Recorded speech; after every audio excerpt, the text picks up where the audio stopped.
sharing stories of faith, hope, and inspiration. This is the Sunday Blessings Podcast.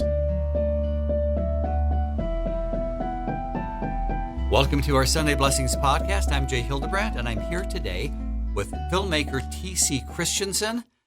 And thank you so much, T.C., for being with us today. I like to be here. I like to talk to you, Jay. You're nice. Well, thank you. So for our audience who may not be familiar with what you've done, tell us a little bit about your career so far. Well, I started in the 8th grade making films, stealing my dad's camera and making problems for him. And now here I am 60 years later, and I've never done anything else. I've never had any job, really. I've always been a freelance filmmaker. All right. And some of the films that you've made people may be familiar with include Cokeville Miracle, 17 Miracles, Ephraim's Rescue, Fighting Preacher, and the latest one, Escape from Germany. Mm-hmm. And this holds a special place in my heart because with some of your films, you asked the descendants of the people in that film to be the extras, and I had a chance to do that. But first, tell us a little bit about what this film is all about. Well, it's 1939, Germany, and the president of the LDS Church is Heber J. Grant, and he sends a message over to the mission presidents and says, the war is going to start in 3 days. Get those missionaries out. And that's basically the story, is what it took to get them out in a country under chaos with no communications. It took miracles to make it happen. Yeah. And I know that it's this issue of inviting the descendants. Tell me how you decided to do that. We've done that on a few other films, but never to the degree that we did on this one. There were 79 missionaries that escaped under this idea of this film that we made. And those 79 have a lot of descendants. And so we kind of set it up with some crew people, and our author of the book, Terry Montague, helped us in locating many of them, and they came. They were terrific. They would come almost every day. We had descendants on the set, and every day I would introduce them to the cast and crew, and every day I would cry. Because it was just so great to have proof right there in front of us, and for the crew and cast to see these are real stories we're telling. Yes, and for the descendants, it was really special, too. I know my sister and I, you tracked us down. We were invited to come to the Heber train station in Utah for some of the scenes there. And just seeing all the people there that had similar relatives, who had gone through this as a father or grandfather, great-grandfather in some cases, was really special for us to sort of honor them in that way by being a part of this. One of the things that also touched me along with that is that I'd be sitting there ready to film and look over and see our actor who's portraying a certain missionary, and then we would place that actor's actual son or daughter or granddaughter next to them in the scene, and they're sitting there talking to each other about this person we're portraying. That always touched me. Really unique situation there, isn't it? Mm-hmm. So you mentioned that there were several miracles, T.C., in this movie in getting the missionaries out of Germany in a very rough time, just days before the war started. Can you share one of those with us? One I just find astounding every time I'm reminded of it is that this elder who is off searching for missionaries is going through train stations. And in those train stations, that's where the elders are, because that's how they get out. And at one point, he feels pulled to leave the train station, go up into the village, and walks around, and he comes to a pub. Well, he knows they're not in there because they're not supposed to go in there because there's booze that's served in there.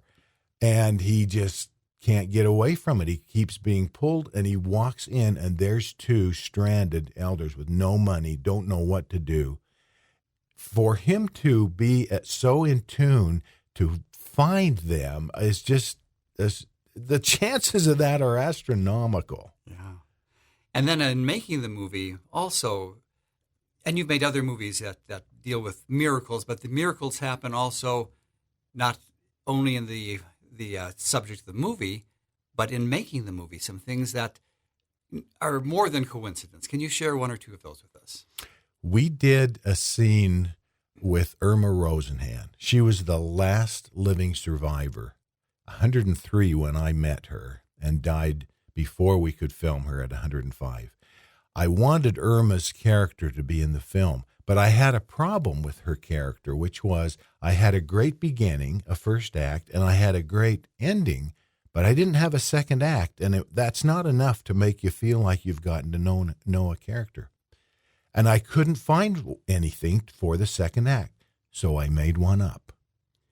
And I kind of felt bad about it, but I wanted something that with some peril and her on a train and maybe a flirty Nazi kind of coming toward her in an aggressive way. Well, I filmed that, and then as we talked about, we had these descendants that were there. I apologized to one of her descendants. And I told him, I know that didn't really happen. I hope you'll forgive me. I just had to have this scene to fill out the film. And that was Dan Rosenhan. And Dan said to me, I don't know if that happened or not to her, but Irma's mother had to escape World War I. And that incident did happen to Irma's mother.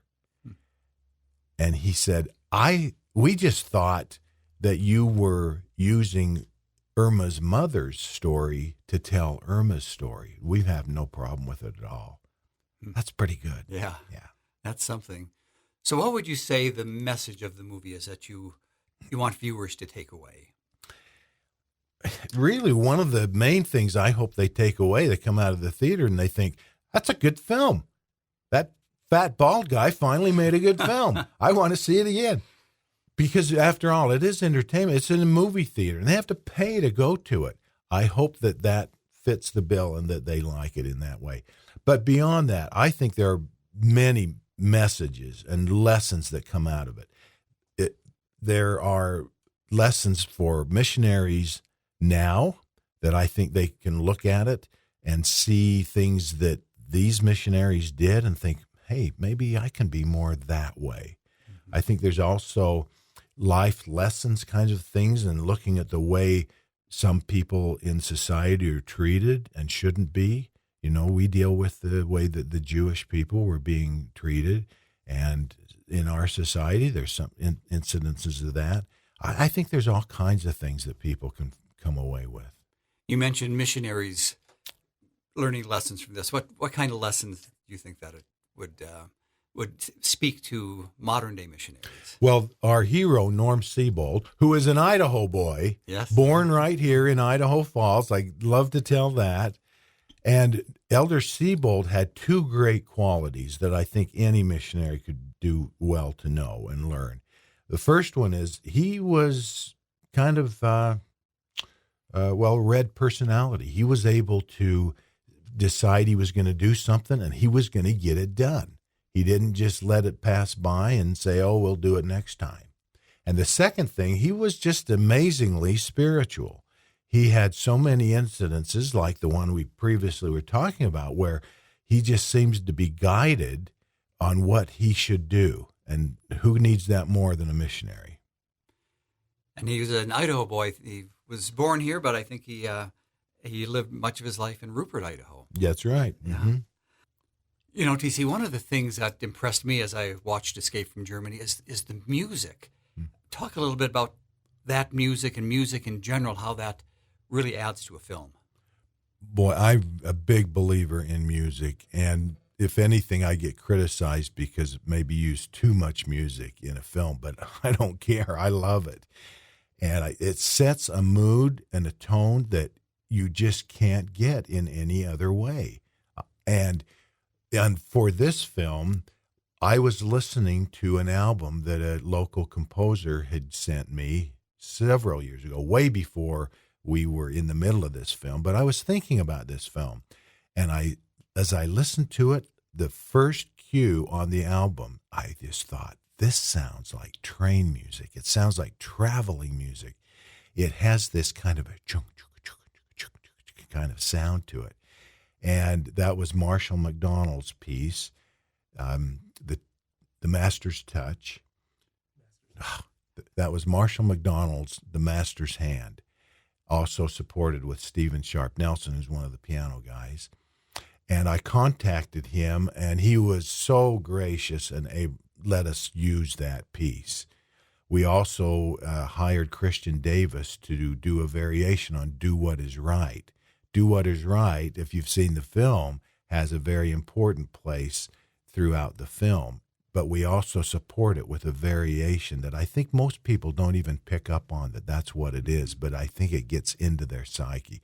And that's what I want, is the music to just add a little bit more to their experience. So I want to switch the topic from Escape from Germany to just these faith-based films in general. That you have made many of them, and we're seeing, it seems that we're seeing a lot of these nowadays. Why do you think there's this public appetite for faith-based films like that? Oh, I don't. I can tell you my opinion. I haven't studied it and really know, but I do think that there's some Hollywood backlash that we've had. Much of our society is kind of not happy with what's available in the theaters for the most part. And also there have been some successful Christian and spiritual type films, and I think that spurs on more. If as a filmmaker, most people want to make something that gets seen, and you don't just show it in your basement to your mom, and that's the end of it. And so it's brought more people to the field. And going along with that, you personally doing faith-based films, why did you choose that?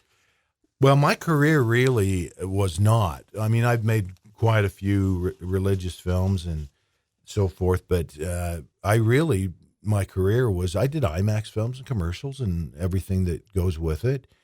It was really as I got a little older and I started thinking, I need to start making some of my own films.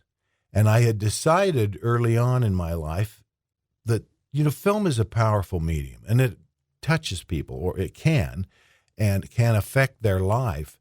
And I thought, well, you know what? I'm going to come down on the side of being positive and trying to make people feel better when they come out of the theater and not feel all troubled and like they need to take a shower. And so that just kind of carried on. I started doing some of those type of films, and they were successful. Our first one in this way was 17 Miracles, and it was successful. And so I start looking for something else that I feel strongly about, and that's these stories that I found are just the ones that come up. They're the best stories I can find. And that must be rewarding to know that the films you're making, from the feedback we get, touch people and inspire them, and so it must be rewarding for you to feel like you have a hand in that, at least. Yeah, I hope all that happens. My hero in filmmaking is Frank Capra. And for those of you who aren't film students, you may not know who Frank Capra is, but you would know his film, It's a Wonderful Life, which I hope you're all watching every Christmas like my family does. And one of the reasons that he's my film hero, Frank Capra, this kind of typifies him. This is a thing that Frank Capra said in his book that I read many years ago. And I'm just paraphrasing this, Jay, I don't know that exactly. He said something like, in my films, I will deal with the little man's doubts and fears. And in the end, I will let them know that God loves them and that I love them. And I think that's just, for a filmmaker, how can you get a better kind of a credo than that you want people to come out? No, I think movies matter. And the movies that matter the most are the movies that make you realize you matter. I want people to come out of the theater and feel like they have something divine in them and that they can conquer the problems in their life and that they're not alone. How have these experiences, going to a personal level here, as you research all of these films where you see miracles and And then you see miracles on the set as you're shooting these films. How does that strengthen your personal faith? For me, it's a lifetime of little drops in the bucket or drops of oil in the lamp, where I've never had one thing that happened and I go, oh, I wasn't a believer and now I'm a believer. I'm not criticizing or minimizing anybody that has had experiences like that. But for me, it's just a lifetime of seeing all of these evidences and feeling the Spirit as we do good things and other people are touched. And at the end, hopefully my bucket's full. All right. Well, what a great way to end our conversation here, TC. Thank you so much for joining us today. I'm Jay Hildebrandt, and this is a Sunday Blessings podcast.